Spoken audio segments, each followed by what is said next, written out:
அரசியல் செய்யாத, அநாகரிகமாக பேசாத, மக்கள் மத்தியில வெறுப்பை விதைக்காத, ஜனநாயகத்தை பின்பற்றுற, தன்னுடைய பதவிக்கான கண்ணியத்தை ஒருபோதும் தவறாத, படித்த பொருளாதார அறிஞராக ஒரு பிரதமர் இருந்தார்னா, அது டாக்டர் மன்மோகன் சிங் தான். உடல்நலக்குறைவு காரணமாக தன்னுடைய 92வது வயதுல காலமாகியிருக்காரு டாக்டர் மன்மோகன் சிங். அவருடைய வாழ்க்கையை பற்றியும், அவருடைய வாழ்க்கையில அவர் எடுத்த முக்கியமான முடிவுகள் குறித்தும் தான் இந்த வீடியோல நம்ம பார்க்க போறோம்.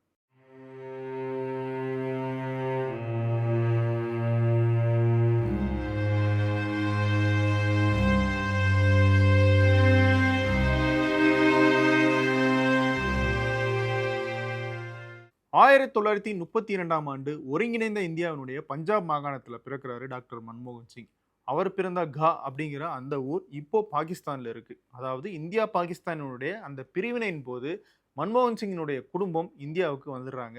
அங்க இருந்து தான் அவருடைய படிப்பு எல்லாமே தொடங்குது. பள்ளி பருவத்தில இருந்தே ஒரு பிரைட் ஸ்டூடெண்டா தான் இருந்திருக்காரு டாக்டர் மன்மோகன் சிங். பஞ்சாப் யூனிவர்சிட்டியில பிஏ, எம்ஏ படிச்சு முடிச்சதுக்கு அப்புறம் கேம்பிரிட்ஜ் யூனிவர்சிட்டி போய் அங்க எக்கனாமிக்ஸ்ல மேல் படிப்பு படிச்சிருக்காரு. அதுக்கப்புறமா ஆக்ஸ்போர்ட் யூனிவர்சிட்டியிலும் தன்னுடைய மேல் படிப்பை அவர் தொடர்ந்திருக்காரு. அதுக்கப்புறமா இந்தியா வந்த அவரு பொருளாதாரம் சார்ந்த பல்வேறு துறைகள்ல அவர் வேலை பார்த்திருக்காரு. இந்தியாவினுடைய பிரபல பொருளாதாரம் சார்ந்த கல்வி நிறுவனமான டெல்லி ஸ்கூல் ஆஃப் எக்கனாமிக்ஸ்ல அவர் ஒரு ஃபேக்கல்ட்டியா பாடம் நடத்தியிருக்காரு. மத்திய அரசினுடைய பல்வேறு துறைகள்ல முக்கியமான ஒரு எக்கனாமிக் அட்வைசரா அவர் செயல்பட்டிருக்காரு. 1971ல வர்த்தக அமைச்சகத்தினுடைய எக்கனாமிக் அட்வைசரா இருந்திருக்காரு. 1972ல இந்திய நிதி அமைச்சகத்தினுடைய எக்கனாமிக் அட்வைசரா இருந்திருக்காரு. பிளானிங் கமிஷன், அதாவது திட்டக்குழுவினுடைய துணைத் தலைவரா இருந்திருக்காரு. இந்திய ரிசர்வ் வங்கியின் ஆளுநரா இருந்திருக்காரு. நிதி அமைச்சகத்தினுடைய செயலாளராக இருந்திருக்காரு. பிரதமரின் நேரடி ஆலோசகராக இருந்திருக்காரு. யுஜிசி கமிஷனுடைய தலைவராக இருந்திருக்காரு. இப்படி அரசினுடைய முக்கியமான பொறுப்புகள்ல இருந்ததுக்கு அப்புறமா தான் அவரு பிரதமர் அப்படிங்கிற அந்த உயரத்தை அடையிறாரு. 1991ல அவர் காங்கிரஸ் சார்பில் மாநிலங்களவை உறுப்பினராக தேர்ந்தெடுக்கப்படுறாரு. அப்போத்துல இருந்து 2024 வரைக்கும் அவர் மாநிலங்களவை எம்பியாக இருந்து தன்னுடைய ஜனநாயக கடமையை ஆற்றியிருக்காரு.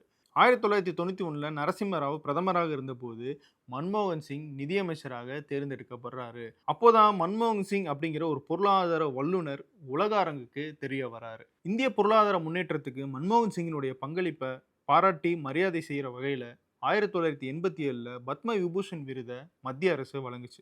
அது மட்டும் இல்ல, சிறந்த நிதியமைச்சருக்கான ஏசியா மணி விருதை 2 முறை வாங்கியிருக்காரு மன்மோகன் சிங். அது மட்டும் இல்ல, யூரோ மணி அவங்களும் சிறந்த நிதியமைச்சருக்கான விருதை மன்மோகன் சிங்க்கு கொடுத்திருக்காங்க. அது மட்டும் இல்ல, பல சர்வதேச அரங்குகள்ல இந்தியாவை கௌரவமாக நிலைநிறுத்தினவர் மன்மோகன் சிங்.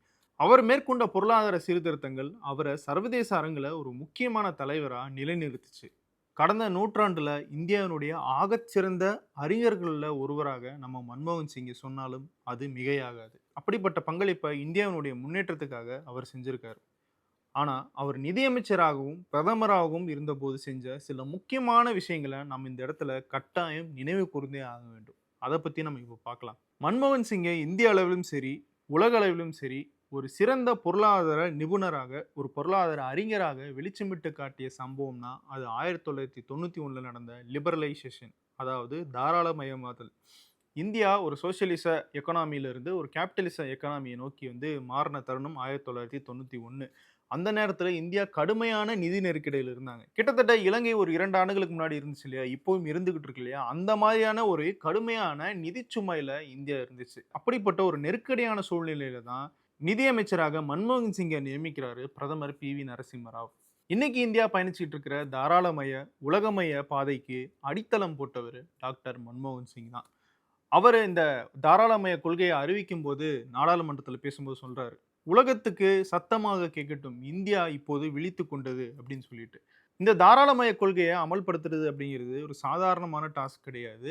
கடந்த நூற்றாண்டுல இந்தியா மேற்கொண்ட ஒரு ஹிமாலய முயற்சி அப்படின்னு சொன்னோம்னா அதை இந்த தாராளமய கொள்கைக்கு இந்தியா மாறுறதை நம்ம சொல்லலாம். அப்படிப்பட்ட விஷயத்த சிறப்பாக கையாண்டவர் டாக்டர் மன்மோகன் சிங். அதுல பல்வேறு விமர்சனங்கள் இருந்த போதும் இந்தியா இப்போ அதை நோக்கி போய்கிட்டு இருக்கிறதுக்கு முக்கியமான காரணமாக இருக்கிறவர் டாக்டர் மன்மோகன் சிங் அப்படிங்கிறத நம்ம இந்த இடத்துல மறக்கவே முடியாது. அதுக்கு முன்னாடி வரைக்கும் ஊர்ந்துகிட்டு இருந்த இந்தியாவினுடைய வளர்ச்சி அப்படிங்கிறது இந்த தாராளமயத்துக்கு பிறகு தான் அசுர வேகத்துல வளர ஆரம்பிச்சது. இன்னைக்கு நம்ம ஒரு இடத்துல இருக்கோம் அப்படின்னோம்னா அதுக்கு முக்கியமான காரணம் மன்மோகன் சிங் தான். 2004ல இருந்து 2014 வரைக்கும் யூபி ஆட்சியில பிரதமராக இருந்தார் டாக்டர் மன்மோகன் சிங். இந்தியாவினுடைய வரலாற்றை எடுத்து அதுல இதெல்லாம் முக்கியமான திட்டங்கள் அப்படின்னு சொல்லி நம்ம ஹைலைட் பண்ணி காட்டணும் அப்படின்னோம்னா, அதுல மன்மோகன் சிங் பிரதமராக இருந்தபோது கொண்டு வந்த சில திட்டங்களும் கண்டிப்பா இடம்பெறும். அதுல ஒரு முக்கியமான திட்டம் ஆர்டிஐ, அதாவது ரைட் டு இன்ஃபர்மேஷன் ஆக்ட். அதாவது ஒரு சாமானிய குடிமகனுக்கு கூட அரசாங்கத்தை தட்டி கேட்கிற உரிமை கொடுத்தது இந்த ஆர்டிஐ. ஆர்டிஐ இன்ஃபர்மேஷன் மூலமா நம்ம வந்து ஒரு தகவலை அரசாங்கத்திட்ட கேட்கலாம். எந்த துறையாக இருந்தாலும் கேட்கலாம். அரசாங்கத்தினுடைய எந்த கிளைகளுக்கும் நம்ம வந்து நம்மளுடைய கேள்வி கொண்டு போய் சேர்க்கப்படும். அப்படிப்பட்ட கேள்விகளுக்கு அரசாங்கம் நிச்சயம் வந்து பதில் சொல்லியே ஆகணும் அப்படிங்கிற ஒரு முக்கியமான சட்டத்த மன்மோகன் சிங் ஆட்சி காலத்துல தான் நிறைவேத்துனாங்க. அந்த சட்டம் அதுக்கப்புறமாக ஜனநாயக ரீதியாக நடந்த பல்வேறு போராட்டங்களுக்கு முக்கிய அடித்தளமாக அமைஞ்சிருக்கு. அது மட்டும் இல்ல, அரசாங்கத்தினுடைய பல்வேறு முக்கியமான தவறுகள ஆதாரத்தோட இந்த ஆர்டிஐ மூலமா தான் நம்மளால எக்ஸ்போஸ் பண்ண முடிஞ்சிருக்கு. இந்தியாவுல இந்த ஆர்டிஐ சட்டம் கொண்டு வரப்பட்டதுக்கு அப்புறம் நூற்றுக்கணக்கான ஆர்டிஐ ஆக்டிவிஸ்ட் உருவாகுனாங்க. அவங்க மூலமா பல்வேறு தகவல்கள் அரசாங்கத்திடமிருந்து வாங்கப்பட்டு வெளியுலகுக்கு அம்பலப்படுத்தப்பட்டுச்சு. இதுல என்ன ஹைலைட்னா, மன்மோகன் சிங் ஆட்சிக்கு எதிராகவுமே இந்த ஆர்டிஐ அப்படிங்கிற ஆயுதம் பயன்படுத்தப்பட்டிருக்கு. இருந்தாலும் அதையெல்லாம் எதிர்கொண்டவர் தான் மன்மோகன் சிங். ஸோ இந்த ஆர்டிஐ அப்படிங்கிறது இந்திய வரலாற்றுல மக்களை எம்பவர் பண்ற ஒரு முக்கியமான சட்டம் அப்படிங்கிறத நம்ம நிச்சயம் சொல்லியே ஆகணும். 2வது மிக முக்கிய திட்டம் 100 நாள் வேலை திட்டம். அதாவது விவசாயிகள் கடுமையான பாதிப்பை வந்து சந்திக்கிறாங்க ஒவ்வொரு ஆண்டும். கிட்டத்தட்ட ஒரு 100 நாட்களுக்கு அவங்களுக்கு அந்த விவசாயம் சார்ந்த வேலைகள் சில நேரம் வந்து இல்லாம போகுது. வறட்சி உள்ளிட்ட பல்வேறு காரணங்கள் அதுக்கு இருக்கலாம். அதனால மன்மோகன் சிங்கினுடைய அரசு என்ன பண்ணுச்சுன்னா, இந்த 100 நாள் வேலை திட்டத்தை வந்து அறிமுகப்படுத்தினாங்க. ஊரக பகுதிகளில் இருக்கிற கிராம மக்கள், விவசாயிகள் இவங்க எல்லாருக்குமே குறைந்தபட்ச ஆதாரமாக 100 நாட்களுக்கு வேலை வந்து நிச்சயம் அப்படிங்கிறது தான் அந்த வாக்குறுதி. அதுக்காக ஒரு ஒரு நாளுக்கும் ஒரு தொகை வந்து அவங்களுக்கு ஊதியமாகவும் வழங்கப்படும். ஸோ இதன் மூலமா என்ன ஆகுது அப்படின்னோம்னா, அந்த இடத்துல சாப்பாடு கூட வழி இல்லாம விவசாயிகள் சாகுற அப்படிங்கிற அந்த நிலைமை கொஞ்சம் கொஞ்சமா மாற ஆரம்பிச்சது. அது மட்டும் இல்ல, ஊரக பகுதிகள்ல இருக்கிற மக்கள் கையில பணத்த குடுக்கறதுனால பணப்புழக்கம் அப்படிங்கிறது அதிகமாகுது. வாங்கும் சக்தி அப்படிங்கிறது அதிகமாகுது. இதன் மூலமாகவும் பொருளாதாரம் முன்னேற்றத்துக்கான வாய்ப்பு ஏற்படுது. ஸோ ஒரே கல்லுல 2 மாங்கா அப்படிங்கிற மாதிரி இந்த திட்டத்த வந்து கொண்டு வந்தாங்க. இப்போ வரைக்கும் இந்த 100 நாள் திட்டம் அப்படிங்கிறது கிராமப்புற மக்களுக்கு பயனளிக்கக்கூடிய வகையில இருக்கு. அது மட்டும் இல்ல, இந்த 100 நாள் வேலை மூலமா அவங்க கிராமத்தை சார்ந்த உட்கட்டமைப்பு வசதிகளை மேம்படுத்துறது, ஏரி குளங்கள தூர்வாருறது போன்ற முக்கியமான செயல்களையும் செஞ்சுக்க முடியும் அப்படிங்கிறதுனால இந்த திட்டம் அப்படிங்கிறது ஒரு சிறப்பான திட்டமாகவே அமைஞ்சது. இப்போ இந்த திட்டத்தின் மேல பல்வேறு விமர்சனங்கள் இருக்கலாம். ஆனா மன்மோகன் சிங் ஆட்சி காலத்துல இந்த திட்டம் கொண்டு வரப்படும் போது அது நிச்சயமாக நல்ல நோக்கத்துக்காக தான் கொண்டு வரப்பட்டது அப்படிங்கிறத நம்ம இந்த இடத்துல சொல்லியே தீரணும். அடுத்த முக்கியமான சட்டம் ஆர்டி, அதாவது right to free and compulsory education. 6 முதல் 14 வயது வரை உள்ள இந்திய மாணவர்களுக்கு கட்டாயம் கல்வி கொடுக்க வேண்டும் அப்படிங்கிறது தான் இந்த சட்டத்தினுடைய அடிப்படை.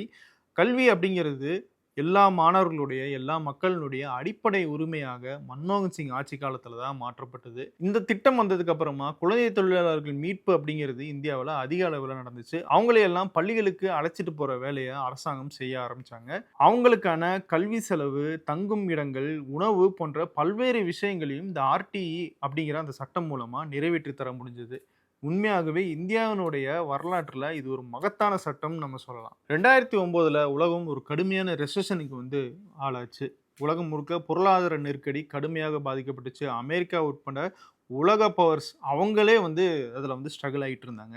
ஆனா இந்தியா அதுல இருந்து பெரிய அளவுல பாதிப்பு இல்லாம தப்பிச்சது. அதுக்கு மன்மோகன் சிங் மேற்கொண்ட முக்கியமான பொருளாதாரம் சார்ந்த சீர்திருத்தங்கள் தான் காரணம் அப்படின்னு சொல்லிட்டு உலக அரங்குல பாராட்டப்பட்டுச்சு. ஒரு நாடாளுமன்ற உறுப்பினர் எப்படி இருக்கணும் அப்படிங்கிறதுக்கு மன்மோகன் சிங் ஒரு சிறந்த எடுத்துக்காட்டு அப்படின்னு நான் சொல்லல. பிரதமர் மோடியே வந்து அவரை பாராட்டியிருக்காரு.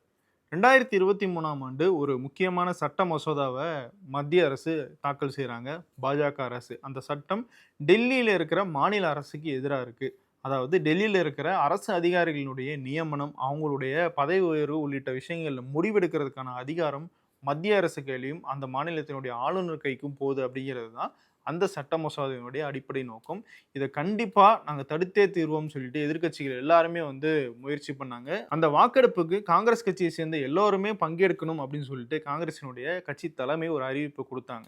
அதை ஏற்று தன்னுடைய வாக்கும் இந்த இடத்துல இருக்கணும் அப்படிங்கிறதுக்காக வீல் சேர்ல வந்து தன்னுடைய எதிர்ப்பை அந்த இடத்துல பதிவு செஞ்சாரு. அதை நினைவு கூறி பிப்ரவரி 2024ல ராஜ்யசபாவினுடைய டேர்ம் முடியும் போது மன்மோகன் சிங் ஓய்வு பெறும்போது அதை வந்து பாராட்டி பேசினாரு பிரதமர் மோடி. அப்ப பேசின பிரதமர் மோடி என்ன சொன்னார்னா, அந்த வாக்கெடுப்புல கண்டிப்பாக எதிர்க்கட்சியிலும் சரி காங்கிரஸும் சரி தோற்பாங்க அப்படின்னு தெரிஞ்சும் அந்த முடியாத வயசிலும் அவர் வீல் சேர்ல வந்து வாக்களிச்சுட்டு போறாருன்னா இவர் தான் ஒரு சிறந்த நாடாளுமன்றவாதிக்கான எடுத்துக்காட்டா இருக்க முடியும். அவருடைய அந்த செயலை நான் நிச்சயம் பாராட்டி தீர்றேன். அவர் மேல எனக்கு பெரிய மரியாதை இருக்கு அப்படின்னு சொல்லி பிரதமர் மோடி பேசினார். 2016 நவம்பர் மாசம் ஒரு நாள் இரவு பிரதமர் மோடி திடீர்னு வந்து பணமதிப்பு இழப்பு நடவடிக்கையை வந்து செஞ்சார். அந்த பணமதிப்பு இழப்பு குறித்து நாடாளுமன்றத்தில் மன்மோகன் சிங் பேசினது ஒரு சிறப்பான உரைன்னு நம்ம சொல்லலாம். நீங்க வாட்டுக்கா வந்து பணமதிப்பு இழப்பு நடவடிக்கை செஞ்சுட்டு 50 நாட்கள்ல இந்த நிலைமை சரியாயிரும் அப்படின்னு சொல்லிட்டு போயிட்டீங்க.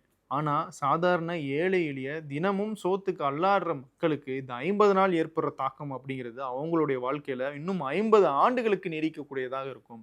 அப்படிப்பட்ட ஒரு மிஸ்மேனேஜ்மெண்ட்டை தான் நீங்க இந்த இடத்துல செஞ்சிருக்கீங்க அப்படின்னு சொல்லி அந்த இடத்துல தன்னுடைய கண்ணியம் மாறாம எந்தவித அநாகரிகமான பேச்சும் இல்லாம அந்த தவறுகளை சுட்டி காட்டினார் மன்மோகன் சிங். அது மட்டும் கிடையாது, நல்லா நோட் பண்ணுங்க. அந்த பேச்சின் போது அவர் சொன்னது, நீங்க பண்ணியிருக்கிற இந்த நடவடிக்கையால இன்னும் 2 ஆண்டுகள்ல இந்தியாவினுடைய ஜிடிபி 2% பாயிண்ட் குறையும் அப்படின்னு சொன்னாரு. அதே மாதிரி 2 ஆண்டுகள்ல இந்தியாவினுடைய ஜிடிபி 2% பாயிண்ட் குறைந்து 7லிருந்து 5ஆக சரிஞ்சிச்சு. அந்த அளவுக்கு இந்தியாவினுடைய பொருளாதாரத்தையும் மக்களினுடைய நிலைமையோட பொருத்தி ஒரு சமூகம் சார்ந்த ஒரு பொருளாதாரமாக அவர் திட்டமிட்டு அவர் மனசுக்குள்ள வச்சிருந்தாரு அப்படிங்கிறது நம்ம இந்த விஷயத்தின் மூலமா தெளிவா புரிஞ்சுக்க முடியுது. டாக்டர் மன்மோகன் சிங் செஞ்ச இன்னொரு முக்கியமான சம்பவம் குறித்து இந்த இடத்துல நம்ம பேசியே தீரணும். அதுக்கு முன்னாடி ஒரு கேள்வி. இந்தியாவில் கடைசியா ஒரு பிரதமர் பிரஸ் மீட் கொடுத்து எத்தனை வருஷங்கள் ஆச்சு அப்படிங்கிறது உங்களுக்கு தெரியுமா? 10 வருஷம் ஆச்சு. கடைசியா அந்த பிரஸ் மீட்டை கொடுத்தவர் பிரதமர் டாக்டர் மன்மோகன் சிங் தான். அந்த பிரஸ் மீட்ல 100க்கும் மேற்பட்ட ஜேர்னலிஸ்ட் இருந்தாங்க. 62 அன்ஸ்கிரிப்டட், அதாவது முன்கூட்டியே அவர்கிட்ட எந்த கேள்வியும் கொடுக்கப்படல, நேரடி கேள்விகளை எதிர்கொண்டாரு. கிட்டத்தட்ட 1 மணி நேரம் 17 நிமிஷம் அந்த பிரஸ் மீட்டை அவர் ஒரே ஒரு ஆளா எதிர்கொண்டிருக்காரு. இப்ப இருக்கிற பிரதமரால இன்ன வரைக்கும் ஒரு பிரஸ் மீட் கூட கொடுக்க முடியல. அப்படி இருக்கும்போது அவ்வளவு பெரிய பிரஸ் மீட்டை ஒரே ஆளா வந்து அவர் ஹேண்டில் பண்ணியிருக்காரு. அந்த பிரஸ் மீட்ல கேட்கப்பட்ட கேள்விகளும் ஒன்றும் வந்து நீங்க வந்து சின்ன வயசுல எப்படி வளர்ந்தீங்க, உங்க குடும்பத்துல எவ்வளவு கஷ்டம் இருந்துச்சு, நீங்க என்ன சாப்பிடுவீங்க, உங்களுக்கு என்ன பிடிக்கும், இப்படிங்கிற மாதிரி கேள்விகள்லாம் கிடையாது. ஒவ்வொரு கேள்வியுமே கடுமையான விமர்சனங்களா இருந்துச்சு. அந்த விமர்சனங்கள் எல்லாத்தையுமே எதிர்கொண்டு அதுக்கு சரியான பதில்களையும் அவர் கொடுத்தாரு. அந்த விமர்சனம் நிறைந்த கேள்விகளை பாஸ் பண்ணியோ இல்ல அதை தவிர்த்துட்டு நான் வேற கேள்விக்கு போறேன், அடுத்த கேள்விக்கு போறேன், மைக்கை அவங்க கிட்ட கொடுங்க அப்படின்ற மாதிரியான எந்த விதமான பதில்களையும் இல்ல ஓ மை காட் அப்படின்னு சொல்லிட்டுலாம் அவர் தப்பிச்சு போகல. எல்லா கேள்விகளுக்கும் உட்கார்ந்து பதில் சொன்னாரு மன்மோகன் சிங். அது நிச்சயமாக பாராட்டப்பட வேண்டிய விஷயமா நம்ம வந்து கருதணும். அந்த கேள்விகள் என்ன இருந்துச்சு அப்படின்றத நம்ம பார்க்கலாம். அப்போ 2G ஊழல் குறித்து பெரிய பிரச்சனை இருந்துச்சு. கிட்டத்தட்ட அந்த ஆட்சி கவிழறதுக்கு காரணமே அந்த 2G ஊழல் அப்படின்ற அளவுக்கு பேசப்பட்டுச்சு. அந்த 2G கேள்விகள் குறித்த விமர்சனங்களுக்கு பதில் சொன்னாரு. ராஜஸ்தான், மத்திய பிரதேஷ், சத்தீஸ்கர்ல 2013ஆம் ஆண்டு நடந்த தேர்தல்களில் காங்கிரஸ் வந்து தோல்வி அடைஞ்சாங்க. அதுக்கு விலைவாசி ஒரு முக்கியமான காரணம் சொல்லப்படுது. இதுக்கு உங்களுடைய பதில் என்ன அப்படின்னு சொல்றாரு. கண்டிப்பாக விலைவாசி அப்படிங்கிறது அந்த தேர்தலில் ஒரு முக்கியமான ஃபேக்டரா இருந்திருக்கலாம். நாங்க எவ்வளவோ கட்டுப்படுத்தணும் அப்படிங்கிறது தான் உண்மை. இருந்தாலும் அந்த தோல்வியை நாங்க ஏத்துக்கிட்டு தான் ஆகணும்னு சொல்லிட்டு விலைவாசி அப்படிங்கிறது ஒண்ணு இருந்துச்சு அப்படிங்கிறத அக்செப்ட் பண்ணாரு மன்மோகன் சிங். இப்ப இருக்கிற ஆட்சியாளர்கள் எத்தனை பேர் இப்படி தவற ஒத்துக்குவாங்க அப்படிங்கிறது நமக்கு தெரியல. அவங்க ஆட்சி காலத்துல எவ்வளவு மக்கள் கஷ்டப்பட்டாலும் எவ்வளவு தவறுகள் நடந்தாலும் நாங்க ஒரு பொற்கால ஆட்சியை தான் கொடுத்துட்டு இருக்கோம் அப்படிங்கிறது தான் இப்ப இருக்கிற ஆட்சியாளர்களுடைய பேச்சா இருந்துட்டு இருக்கு. அப்படி இருக்கும்போது மன்மோகன் சிங் எவ்வளவு வேறுபட்டவர், எவ்வளவு நாணயமான மனிதர் அப்படிங்கிறது அந்த பிரஸ் மீட் மூலமா நம்மளால புரிஞ்சுக்க முடிஞ்சது. அதுல மன்மோகன் சிங் எதிர்கொண்ட இன்னொரு முக்கியமான கேள்வி, நீங்க ஒரு வீக் பிரைம் மினிஸ்டர் அப்படின்னு சொல்றாங்களே அப்படின்னதுதான். அந்த கேள்விக்கு மட்டும்தான் பிரதமர் மன்மோகன் சிங் கொஞ்சம் தன்னுடைய குரலை உயர்த்தி பேசின மாதிரி நமக்கு தெரிஞ்சது. I am not a week prime minister. நான் வந்து என்னுடைய திறமையை முழுமையாக காட்டி நேர்மையாக இந்த நாட்டுக்காக வந்து பணியாற்றி இருக்கேன். என்னைய நீங்க வீக் பிரைம் மினிஸ்டர் அப்படின்னு சொல்றத நான் ஏத்துக்கவே மாட்டேன் அப்படின்னு சொல்லி நேரடியா அதுக்கு மறுப்பு தெரிவிச்சார். அந்த பேட்டியில ஒரு இன்னொரு முக்கியமான விஷயம் பேசினாரு. அடுத்ததாக மோடியை பிரதமர் வேட்பாளராக பாஜக நிறுத்துறாங்களே, அவர் பிரதமர் ஆனா எப்படி இருக்கும்னு நீங்க நினைக்கிறீங்க அப்படின்னு ஒரு கேள்வி கேட்கப்பட்டுச்சு. மோடி பிரதமர் ஆகிறது இந்தியாவுக்கு ஒரு பெரிய டிசாஸ்டர், அதாவது ஒரு பெரிய பேரழிவா அமையும் அப்படின்னு சொல்லி அப்போ பிரதமராக இருந்த மன்மோகன் சிங் பேசியிருந்தார். என்ன இப்படி பேசுறாரே அப்படின்னு உங்களுக்கு தோணலாம். ஆனா, அவருடைய பேச்சுக்காக பின்னாடி அவர் வருத்தம் தெரிவிச்சார். என்னதான் இருந்தாலும் நான் ஒரு பிரதமரா இருந்து ஒருத்தர பத்தி அப்படி நான் பேசியிருக்க கூடாது அப்படிங்கிறது தான் அவருடைய எண்ணமா இருந்துச்சு. அந்த அளவுக்கு தன்னுடைய பதவிக்கான கண்ணியத்தை மீறி செயல்படக்கூடாது அப்படின்னு சொல்லிட்டு எப்பயுமே கவனமா இருந்தவர் தான் டாக்டர் மன்மோகன் சிங். அவருடைய அந்த 10 ஆண்டுகால ஆட்சியில 117 முறை அவரு பிரஸ் மீட் குடுத்திருக்காரு. இதுவே ஒரு பெரிய சாதனைன்னு தான் நம்ம சொல்லணும். 2014ஆம் ஆண்டு யுபிஏ அரசாங்கம் தேர்தல்ல தோல்வி அடையறாங்க. அவர் தன்னுடைய பிரதமர் பதவிய ராஜினாமா பண்ணிட்டு, அப்போ ஒரு அறிக்கைய வெளியிடுறாரு. அதுல அவர் சொன்ன முக்கியமான விஷயத்த நம்ம இந்த இடத்துல கவனத்தில் கொள்ள வேண்டும். இந்தியா ஒரு ஸ்ட்ராங்கரான நாடா வளர்ந்திருக்கு. பல்வேறு சாதனைகள பண்ணியிருக்கு. இந்த சாதனைகளுக்கான கிரெடிட்ட என்னுடைய ஆட்சி காலத்துல நாங்க செஞ்ச சாதனைகளுக்கான அந்த கிரெடிட்ட மக்களாகிய உங்களுக்கு நான் குடுக்குறேன் அப்படின்னு சொல்லிட்டு, அவரு தன்னுடைய பதவிய ராஜினாமா பண்ணிட்டு போயிறாரு. இன்னைக்கு இருக்கிற ஆட்சியாளர்கள் இந்தியாவுல ஏதோ ஒண்ணு நடக்குது அப்படின்னோம்னா, அதுக்கு காரணம் நான் தான் அப்படின்னு சொல்லி மார்த்தட்டிக்கிறாங்க. அதே நேரம் அவங்க மேல வர்ற விமர்சனங்கள ஒதுக்கி தள்ளிட்டு, அதுக்கும் எனக்கும் சம்மந்தம் இல்ல அப்படிங்கிற மாரி போயிடுறாங்க. அப்படி இருக்கும்போது, தன்னுடைய தான் செய்த சாதனைகள தன்னுடையது அப்படின்னு சொல்றதுக்கு கூட மன்மோகன் சிங் முன் வரல. அது மக்களினுடைய உழைப்பால் நடந்தது அப்படிங்கிற கிரெடிட்ஸ மக்களுக்கே குடுக்குறாரு. அதே நேரம் விமர்சனங்கள் வரும்போது அது தனக்கான விமர்சனமாக நேரடியாகவும் எதிர்கொண்டிருக்காரு. இப்படிப்பட்ட ஒரு பிரதமர் இதுக்கப்புறம் நமக்கு கிடைப்பாரா அப்படிங்கிறது ஒரு பெரிய கேள்விதான். டாக்டர் மன்மோகன் சிங் தன்னுடைய கடைசி பிரஸ் மீட்ல ஒரு முக்கியமான வாக்கியத்தை சொல்லியிருந்தார். History will be kinder to me. அவர் பிரதமர் பதவியிலிருந்து ராஜினாமா பண்ணதுக்கு அப்புறமா இந்த 10 ஆண்டுகள்ல தான் அவர் சொன்ன வாக்கியம் எவ்வளவு முக்கியமானது அப்படிங்கிறது நமக்கு புரிஞ்சிருக்கும். History is and will be for ever kinder to you sir. எங்களுடைய அஞ்சலிகள்.